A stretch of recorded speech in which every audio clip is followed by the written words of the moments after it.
এই নতুন প্রোমোতে দেখা যাচ্ছে অভি এবং ছুটির জীবনের এক টান টান উত্তেজনাকর মুহূর্ত।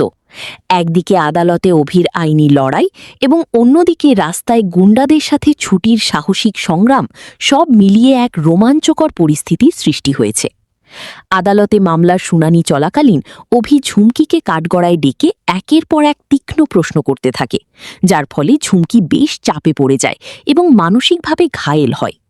বিচারপতি যখন ছুটিকে কাঠগড়ায় ডাকার নির্দেশ দেন, তখন অভি তার স্ত্রীর জন্য মাত্র 10 মিনিট সময় চেয়ে নেয় এবং দৃঢ়ভাবে জানায় যে ছুটি অবশ্যই আসবে। ঝুমকি মনে মনে অত্যন্ত আত্মবিশ্বাসী ছিল যে ছুটি কোনোভাবেই আদালতে পৌঁছাতে পারবে না, কারণ তাকে আটকানোর জন্য বিশেষ পরিকল্পনা করা হয়েছিল।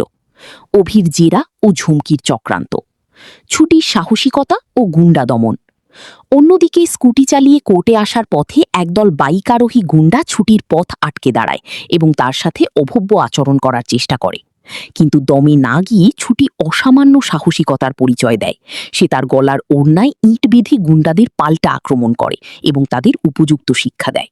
ঠিক যখন বিচারপতি ছুটির অনুপস্থিতিতে মামলার একমুখী রায় ঘোষণা করতে যাচ্ছিলেন, তখনই নাটকীয়ভাবে এবং রণক্লান্ত অবস্থায় ছুটি আদালতে উপস্থিত হয়, যা দেখে ঝুমকি সহ উপস্থিত সবাই স্তম্ভিত হয়ে যায়।